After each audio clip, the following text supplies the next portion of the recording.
এই অংশটি নিবেদন করছে।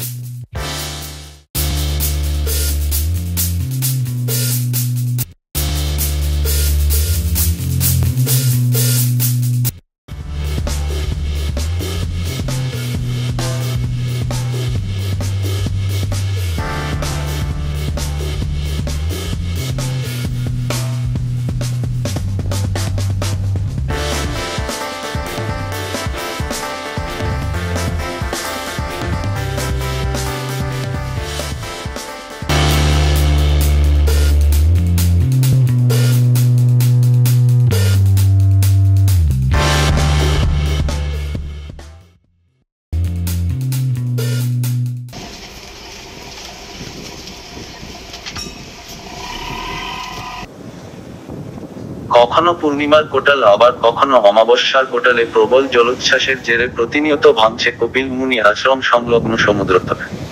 তবে সামনের রাস্তা কিংবা তটভূমি ভাঙন দেখা দিলেও সুরক্ষিত রয়েছে কপিলমুনি আশ্রম, এমনটাই জানা গেছে প্রশাসনের তরফ থেকে।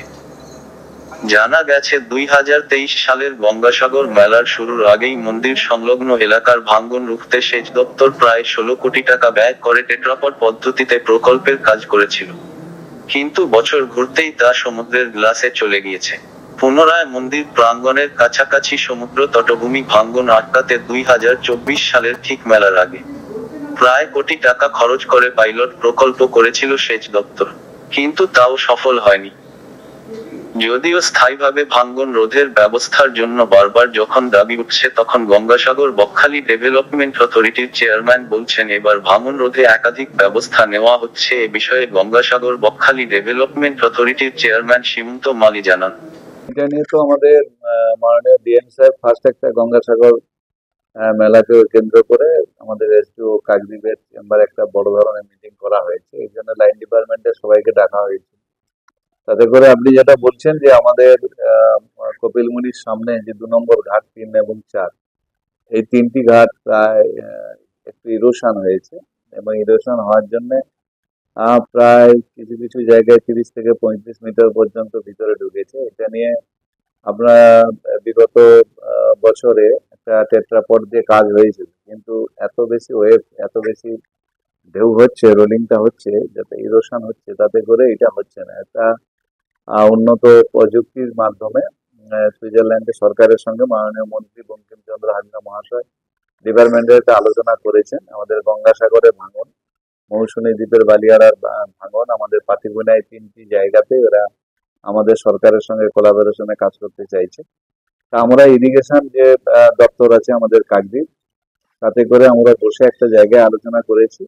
তাতে করে ইরিগেশন দপ্তর একটা পদক্ষেপ, সদর্থক পদক্ষেপ নিচ্ছে, যাতে করে আপাতত যে পর্যায়টা ভেঙেছে সেই পর্যন্ত যাতে আর না ভেঙে ভিতরে ঢুকতে পারে তার জন্য ব্যবস্থা নিয়েছে।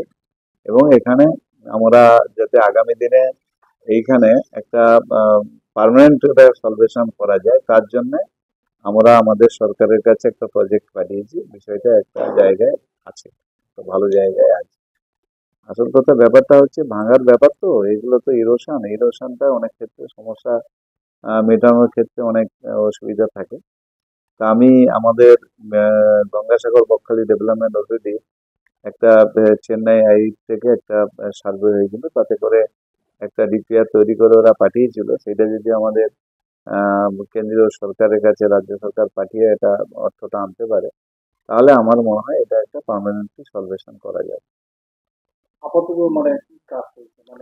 আপাতত কাজ চলছে মানে আমাদের বল্লা দিয়ে বাইলিং করে, যেখানে আপনারা জানেন যে আমাদের গঙ্গাসাগরের সময় যে সন্ধ্যা আরতিটা হয় সব থেকে দর্শনীয় বিষয়। এই মুহূর্তে গঙ্গাসাগর ভারতবর্ষের মানুষের কাছে পৌঁছে দেওয়ার জন্য যে আরতি, যে আমাদের 2 নম্বর 3 নম্বর এবং 3 নম্বর 2 নম্বরের মধ্যে সেই জায়গাটা যাতে প্রোটেকশন করা হয় তার একটা কাজ চলছে। বিশেষ করে যেখানে পুলিশ ক্যাম্প হয়, যেদিকটা বাম দিকটা, ওইদিকে কিছুটা প্রোটেকশন দেওয়ার জন্য আমাদের কাজ আরম্ভ হয়েছে।